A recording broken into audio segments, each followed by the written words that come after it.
Sa isang palasyo na ilang beses na mas maluho kaysa sa Four Seas Merchant Group, ito ang pamilya Tang ng Sichuan. Isang medyo galit na tono ang tumunog, kaya natalo ng mga tao ng Huasek, tapos bumalik na walang dala. Nauuto si Dang Tang, Monk Senior Brother. Nagtanong si Dang ba, ang pag-aalaga ng mga ahas ay nagbunga ng brat mula sa Four Seas Chamber of Commerce. Hindi ba siya si Huasek Tanlong o Baekchun?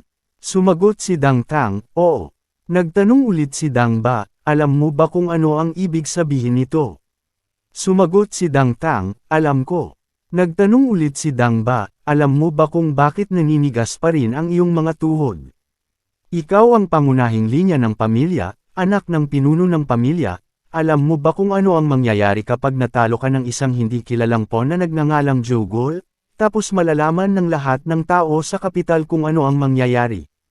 Tatawanan nila tayo, tapos magkakaroon ng mga taong magsisimulang mag-isip na hindi ganoon kitikot ang pamilya Tang ng Sichuan, tapos sa oras na iyon, magkakaroon ng mga taong sasalungat sa mga utos ng pamilya at makikipagsabuatan pa sa makapangyarihang puwersa sa labas. Ang maliit na bagay na ito ay maaaring magkaroon ng ganoong malubhang kahihinatnan. Napakatanga mo ba na hindi mo iyon napagtanto? Yumuko si Dang Tang at sinabi, syempre alam ko, Big Brother, ito ang lugar para pag-usapan ang mga pampublikong usapin. Galit na sumagot si Brother Dang ba, paano mo balak panag-utan ang lahat ng ito? Dahil lang sa iyong isang pagkakamali, nasira ang reputasyon ng pamilya Tang ng Sichuan, na nakaapekto pa sa kapangyarihan ng pamilya sa Sichuan. Hindi ito isang simpleng bagay na malulutas sa iyong kamatayan. Kalmadong ipinahayag ni Dang Tang na tatanggapin niya ang lahat ng parusa. May sasabihin pa sana si Dang ba, pero itinaas ang braso ni Dang, ang pinuno ng pamilya Tang ng Sichuan, para pigilan siya. Malamig niyang tiningnan ang kanyang anak at nagtanong, kung parurusahan ka, ang ibig kong sabihin, alam mo ba kung gaano kalaki ang kasalanan mo? Siyempre. Kung gayon, bakit ganyan ka ka-relax? Ipinaliwanag ni Dang Tang, dahil nakuha ko ang gusto ko. Ano ang ibig sabihin ng nakuha ko? Natagpuan ko ang landas na dapat kong tahakin, napagtanto ko kung gaano kalawak ang mundong ito. Alam mo na sa mundong ito, may mga hindi mabilang na eksperto na mas malakas kaysa sa iyo, at iyon ang nag-uudyok sa iyo na magtrabaho ng mas mahirap, kaya anong parusa ang dapat kong katakutin? Kumunot ang noo ni Dang, sino ang mas malakas kaysa sa iyo? Ang ibig mo bang sabihin ay ang brat na iyon mula sa Four Seas Chamber of Commerce? Sinabi ni Dang Tang, kahit natalo ako sa kanya sa laban na iyon, naniniwala ako na kung magkakaroon ako ng pagkakataong lumaban muli, iba ang resulta, pero hindi ang iba, ang ibig kong sabihin ay si Hua Chen Sword at Huasek Tanlong. Oo. Tiyak na mas malakas si Hoan Sword kaysa kay Zhou. Tingnan mo lang ang kanyang ugali kapag humaharap kay Zhou para malaman. Pero si Huasek Tanlong, hindi ko alam kung ano na ang lalaking iyon, hindi ko alam kung malakas o mahina ang batang iyon, hindi iyon, pero hindi ko alam, hindi ko siya makita. Tumahimik ang pinuno ng pamilya Tang, nag-isip siya habang nakatingin sa kanyang anak. Ang pamilya Dang, malinaw na ang batang kilala ko ay laging taong sabik sa tagumpay, kahit sa malupit na pagsasanay ng pamilya Tang na kailangang harapin ng lahat, nahihiya pa ako bago ako maging adulto. Nakatakas ako ng 3 beses, pero kaya nitong magngit-ngit ang mga ngipin at tiisin ang lahat dahil sa isang malakas na salita sa aking mga anak, marahil walang makakalaban sa kanyang pagnanais na lumaban, pero ngayon, mas naguguluhan siya kapag inilalarawan ang Huasek Tanlong kaysa sa katotohanan na natalo siya sa laban. Sinabi ni Brother Dang ba sa tabi niya, Ama, hindi na kailangang makinig pa, parusahan mo siya, at hayaan mo akong pumunta sa Four Seas Chamber of Commerce at ako ang lulutas sa lahat. Pagkatapos niyang magsalita, nakatanggap siya ng malamig na tingin mula kay Dang, yumuko siya sa takot, pasensya na. Sinabi ni Dang, sa pakikinig sa sinabi mo, wala akong nakikitang espesyal tungkol kay Huasek Tanlong, ang ibig kong sabihin, sa martial arts. Maingat na sinabi ni Dang Tang, kung paano mo nakikita, ganoon nga iyon. Idinagdag ni Dang, pero ikaw ang pinaka nagmamalasakit sa kanya, bakit? Hindi ka taong nagpapahalaga sa katanyagan o kay-abangan, kung hindi dahil sa kanyang reputasyon, kung gayon, may ipapadala akong espesyal tungkol sa kanya. Nag-aalangan na isinalaysay ni Dang Tang na alam niya ang sikreto ng royal family. Sabi nga, para sa iyong teknik ng paghagis ng kutsilyo, kailangan mong dagdagan ng isa pang kutsilyo. Sa puntong ito, hindi na napigilan ni Dang ang kanyang sarili. Tumayo siya at bumulalas, ano?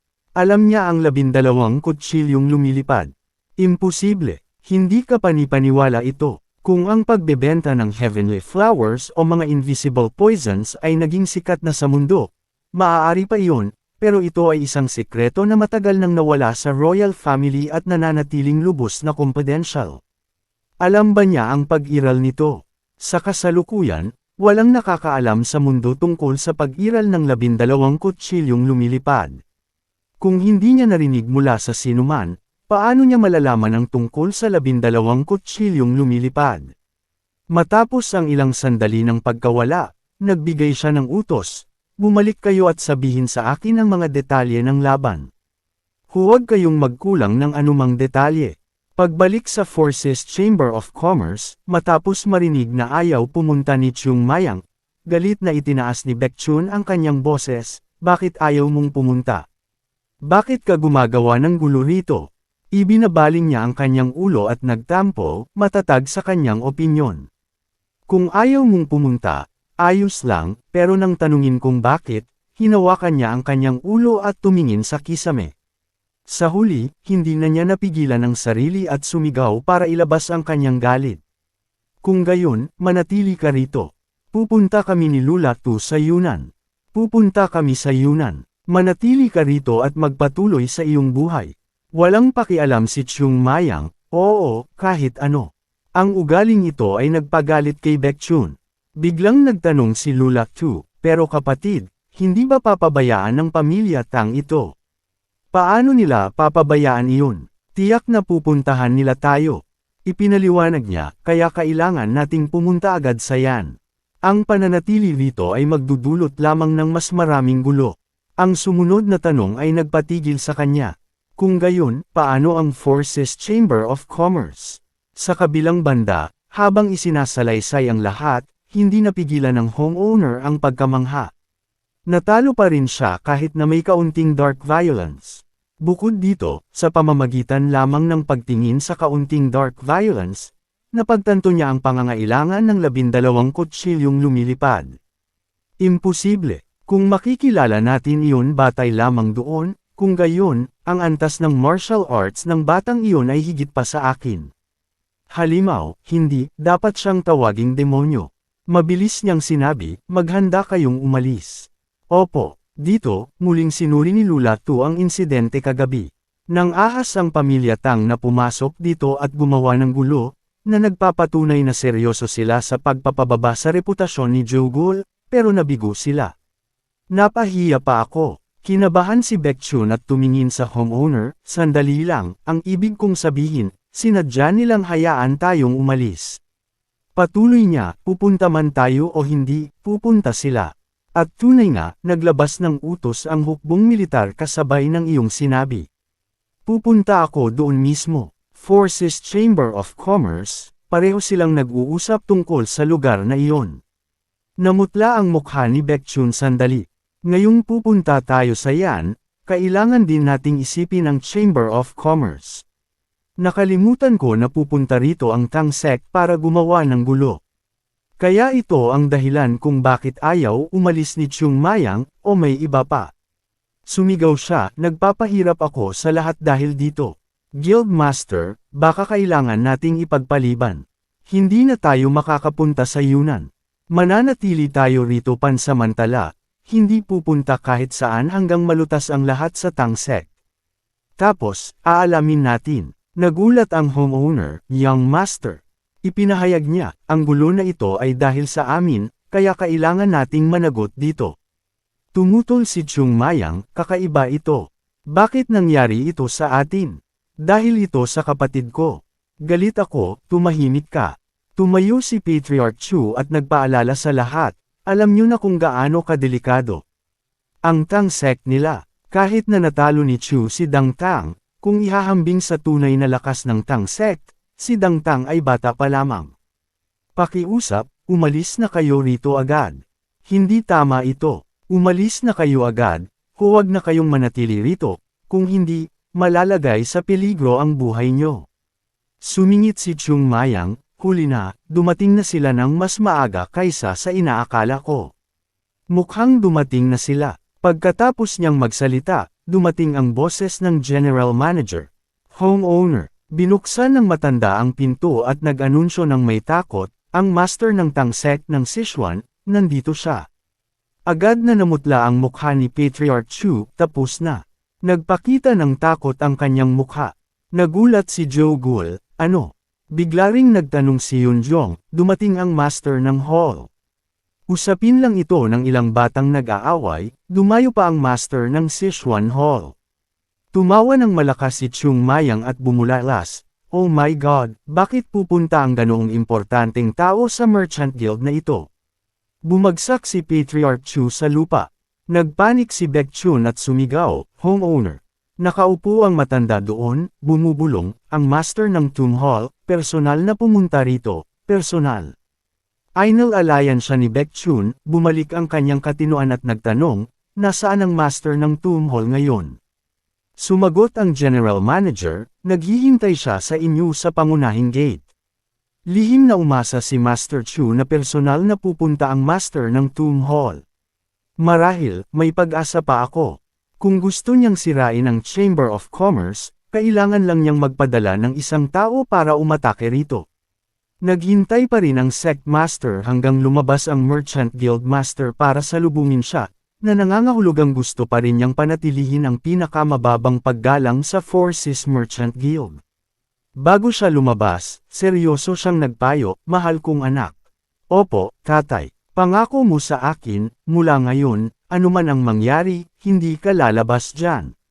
Malabong sumagot si Zhou Gul. Ulit niya sa matigas na boses, pangako mo sa akin. Sumagot si Zhou Gul, opo, alam ko. Pareho kayong lahat, bawal lumabas. Hindi alam ng mga pinuno ang mga kahihinatnan ng pagsalungat sa Tang sect sa Sichuan. Talagang bawal lumabas. Talagang pakinggan niyo ang mga sinasabi ko. Sabi niyan, nagmadali siyang lumabas, puno pa rin ng pag-aalala.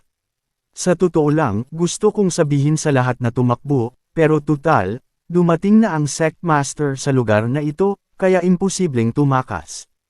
Ang master ng Sichuan sect, imposibleng pumunta siya rito ng mag-isa.